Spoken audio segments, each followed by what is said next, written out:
Howdy folks, and welcome back to World of Warships with the mighty Jingles, and I have another Georgia replay for you. I don't know what it is about this ship. People seem to really like it, and for good reason, because it is a very good ship. This is BBD Dutch, and he's not the only Georgia in this battle. There are 4 of them, 2 on each team. It's a tier 9 battle.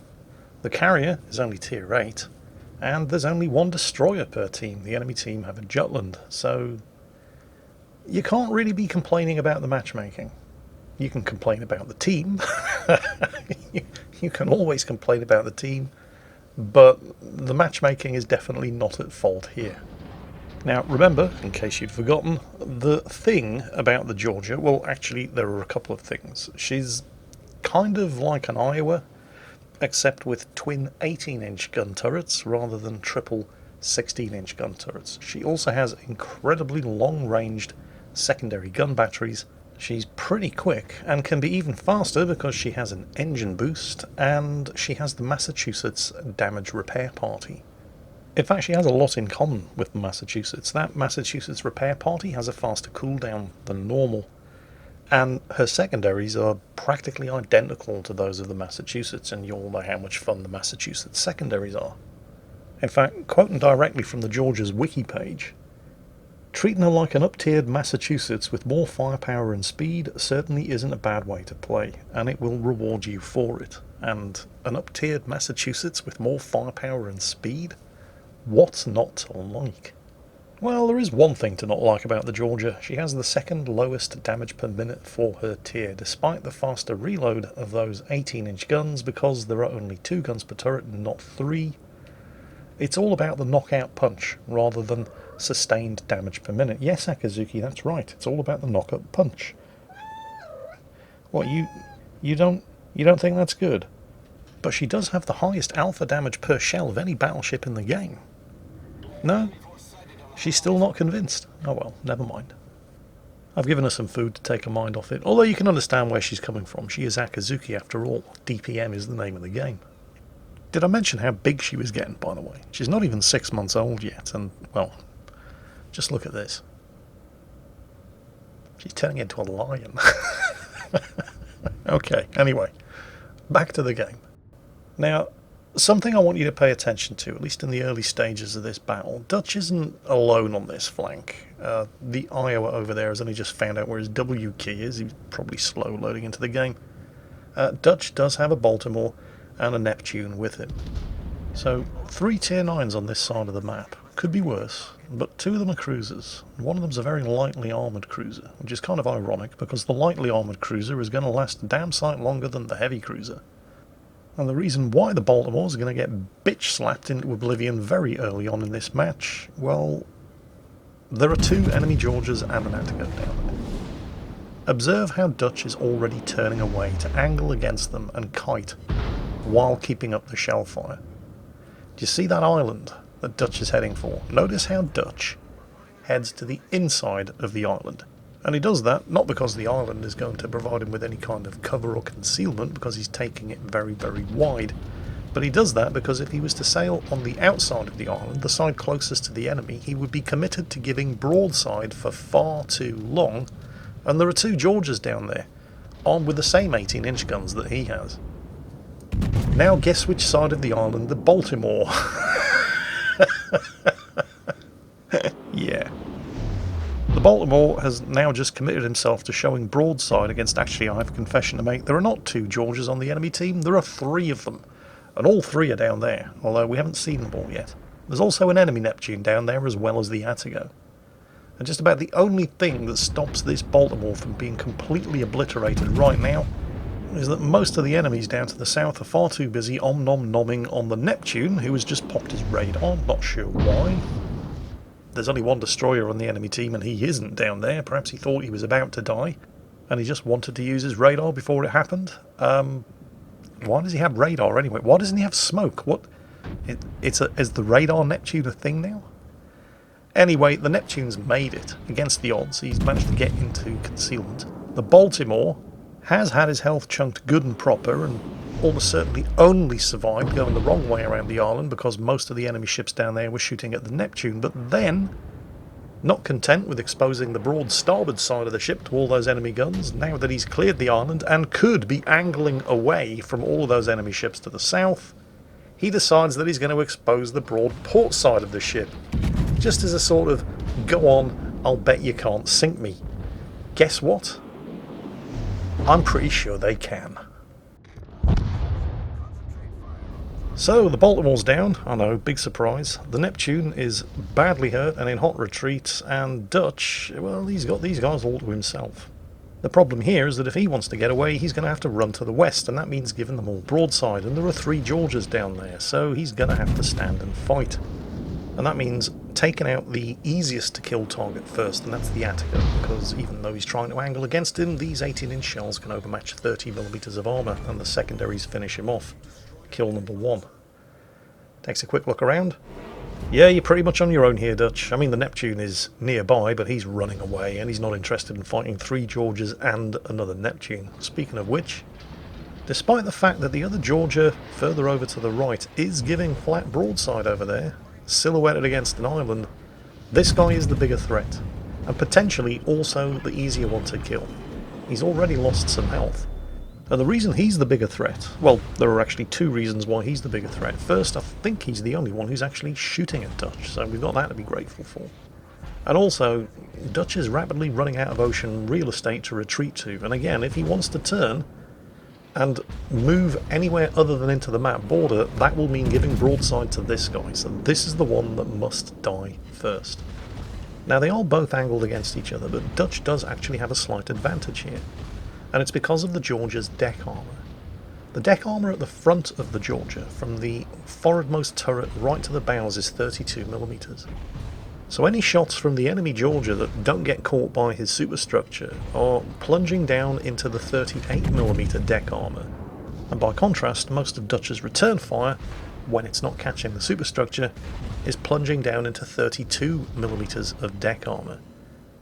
And it's not a huge difference, but it's enough that more of Dutch's shots are penetrating and more of that guy's shots are bouncing because of the various different angles involved.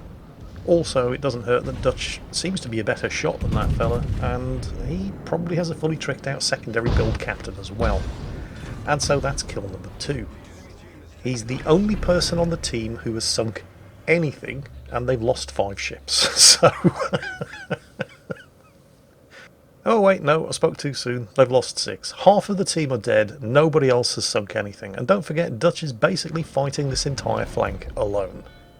And he's the only member of the team to have killed anything, despite, at one point, being technically outnumbered 4-1. Dutch gets a little salty in chat. Only a little. I mean, he's not actually being abusive, but you can kind of sympathise. Epic fail team, and it really is. Well, maybe it isn't. I mean, it's the first thing that everybody does whenever the team's doing badly. They start bitching at the team. It's not always that your team is especially bad. Sometimes you have to give credit to the enemy team for not being especially bad, and sometimes even being especially good. Well, anyway, after having dealt with the pursuing Attigo and Georgia, and don't forget the enemy team still have another 2 Georgias, Dutch is finally free to fire up the engine boost. Oh, what is that Iowa doing? Is he seriously just charging his ship straight into 2 Georgias, a Buffalo, a Neptune, and a... Yes, he is. Oh, God. There are now only 5 of them left. Although at least one other person on the team, I think it was the Algerie, has figured out what their left mouse button is for and has managed to sink the enemy Isimo. So Dutch isn't entirely carrying the team all off his own back. Stuck out here on the flank, though, after dealing with the pursuers, most other Tier 9 battleships would have a hard time catching up and making a difference, but with the engine boost going, he's nearly doing 40 knots. And if he plays his cards right, he can get some deadly crossfire opportunities against the enemy team here. Of course, that's going to depend entirely on the other 4 surviving members of the team not dying for at least the next few minutes to give him time to actually put the Georgia's second lowest for its tier DPM to work. So if the team could keep kiting away from these guys, yes, that does mean that they're going to gain control of all 3 of the capture points, but hello, hang on a second, what's this? Oh, the Helena. Is that a tier 7 cruiser? A tier 7 light cruiser, I think it is. I think the Helena's plan was to get behind that little island and fire over it and hit Dutch from there, but he kind of screwed it up by firing the guns before he got behind the island, and that tends to attract attention, and when there's a Georgia shooting at you and you're in a tier 7 light cruiser, that kind of attention tends to be fatal. Well, they know he's here now, or they should, and he's in a very, very dangerous position for the enemy team. He's right on their flank, but none of them appear to be paying any attention whatsoever, except for the enemy carrier, the tier 8 British aircraft carrier, the Implacable. Dutch has popped his fighter consumable, anti-aircraft guns going off. Look at these guys, so many broadsides, so little time. Which one do you shoot at? Wow! Shot down a bunch of aircraft, and now they're all sailing into each other. What are these clown shoes doing? It kind of looked like the Buffalo realised he was about to get bitch-slapped into oblivion, couldn't turn to the left because there was an island in the way, and instead trying to cut across the bows of the Georgia to his right. And, well, if that's the case, it worked. He's still alive. For now. But did you notice that the enemy Neptune was cutting across the channel between those two islands over there, and has almost certainly launched torpedoes from his starboard side, and was probably in the process of turning to launch torpedoes from the port side when suddenly, no, angle! Doesn't do you any good, son. 18-inch guns say, hello, light cruiser armour. Still, there's almost certainly one set of torpedoes on the way, and I don't think Dutch anticipated them. Otherwise he would have continued to turn in towards them and might have gotten away with that. That Neptune did actually do a lot of damage. The Neptune probably thought it was worth it. There was no way we're going to lose this match. We've got all 3 of the caps. There's only 4 enemy ships left. You know how frustrating it can be when you're firing armour-piercing shells at a carrier and it's slightly angled and all of your shells just bounce and do 0 damage, because, hey, why shouldn't a ship be able to scout the entire battlefield, attack whoever it wants, whenever it wants, and tank as well? Well, that doesn't happen so much when you're firing 18-inch shells at them. Carriers also in secondary gun battery range. Oh, somebody seems to be paying attention and actually shooting at Dutch. And whoever they are also inside his secondary gun battery range. It was the Buffalo. I mean, that's not great, but it's way better than either of the 2 surviving Georges on the enemy team firing into his broadside. He can deal with a couple of 203mm 8-inch shells from the Buffalo, and he won't have to deal with too many more because he's about to get the island between him and the Buffalo. Dutch just picked up the Confederate award. Bitch slaps the carrier again, and he's doing a reasonably good job of bitch slapping the carrier's dive bombers. Yeah, send more planes. Oh, he is sending more planes. Torpedo bombers this time. Unlikely to have much more success than the dive bombers. And there's the Kraken Unleashed. Another Close Quarters Expert Award, finished off with the secondaries. Are the torpedoes going to arm? Nope. One missed. The other one dropped to too close. Are the aircraft going to survive a second attack run? I really don't think so. I really, really don't think so. Maybe. Maybe one of them. That Buffalo appears to be sick of living. Although he's got the guns aimed at the... Actually, this makes more sense. He can do much more damage to the Georgia. The Georgia's given flat broadside. Sounds like the carrier did manage to get another 2 torpedoes away, but, yep, they missed. Secondary's working over the Buffalo. Main gun battery's working over the Georgia. Ooh, is it going to be enough? They're only just starting to score hits. Oh, the set of fire with the secondaries. Is the fire going to keep ticking? Surely not. Wait, it is. It still is. And then it stops. No, the Buffalo uses damage control. Ah well, never mind. It's worth pointing out, by the way, that despite Dutch's Herculean efforts, the enemy team are still ahead on kills, and they're ahead by 500 points. Although the rate of points gain is going to start slowing down, as Dutch is in the middle of this cap circle here, so they're not going to continue to get points from it. Speaking of slowing down, Dutch is also reducing throttle in order to stay inside this cap circle, because engine boost is still running. He doesn't want to motor clean out the other side. He needs to prevent the enemy team from getting points from it. And if possible, flip it for his own team, because, you know, that'd be good. But there's going to be a very interesting conversation. When I say interesting, I mean mostly bewildering conversation going on between the 2 Georges up to the north. One on the enemy team, who's eating broadside shots from Dutch down here, and one on Dutch's team. In fact, The enemy Georgia that we can see getting chunked here, as Dutch is just about to flip the cap, by the way, can't understand why he's losing the fight against the other Georgia. Not Dutch, the other one up to the north.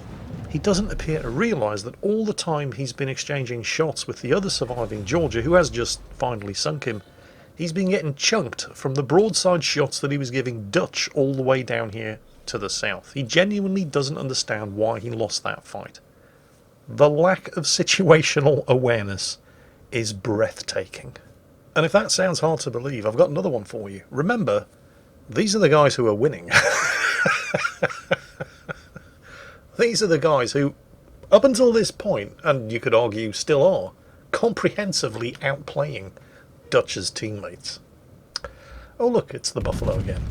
Oh look, he's in open water with no health, and he's fired his guns and given his position away. How well do you think that's going to work out for him? About as well as it worked out for the Helena earlier. And suddenly, while Dutch's team are still behind on points, but they're ahead on ships for the first time in this match. None of that's going to matter though unless they can catch and sink the last two remaining enemy ships. Those two enemy ships, the Algerie and the Isimo, need to be running for the far corners of the map, hiding and just waiting out the timer, because there's no way Dutch's team are going to capture and flip enough of the caps in the time remaining to win on points. They have to sink everything that's afloat. And that's real bad news for the Algerie, because Dutch's team still have a carrier, the Cargo, with an almost inexhaustible flight deck, huge supply of aircraft, and can pretty much keep that Algerie perma-spotted. And let's be generous here and say that the Algerie knows that, and his team's only chance is if he sinks that Cargo to give the Isimo at least a chance to hide. And he is going for it. Unfortunately, that is as close as he's going to get. So now they still must find and sink the Isimo in order to win in the time remaining. The Isimo was last seen tucked behind this island over here 9 minutes ago. What do you think the chances are that he's still there and hasn't moved from that spot for this entire game? Cargo, when you've got some aircraft spare, would you perhaps like to go and check the Isimo's last reported position? And there go the Cargo's torpedo bombers. But it's been nearly 10 minutes now since that Isimo was last spotted. There's no way he's going to have been stuck behind that same island doing nothing for the... Well, it turns out the chances of the Isimo being in the same location for the last 9 or 10 minutes are actually 100%. Don't forget, that is the team that at one point were 500 points, 3 caps and 4 kills ahead.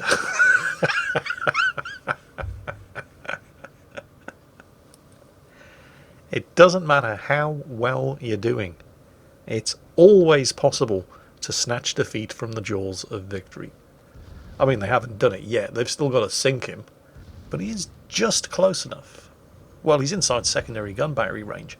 And the 5-inch secondaries have just enough ballistic arc to be able to hit him on the other side of the island. He is, of course, AFK, so he's not avoiding the Cargo's torpedoes. And the main gun batteries have now cleared the island. And, well, you've seen how these things take no prisoners. They're certainly not going to take any shit from an AFK Isimo. 1,000,000 credits. 11,000 experience, 1,200 free experience. Although that's obviously going to depend on the kind of economic flags that you're running. But holy shit, 8 kills, Confederate, high caliber, 3 close quarters expert awards. He's just showing off now, isn't he? So yeah, BBD Dutch and the USS Georgia carrying the uncarryable. Although the Azuma on his team did alright, and the top scoring Georgia on the enemy team probably can't believe what happened. I mean, 1,500 base experience on a defeat. Yeah, well, there can be only one, and today that was BBD Dutch. I hope everybody enjoyed it, because that's it. And as always, take care, and I'll catch you next time.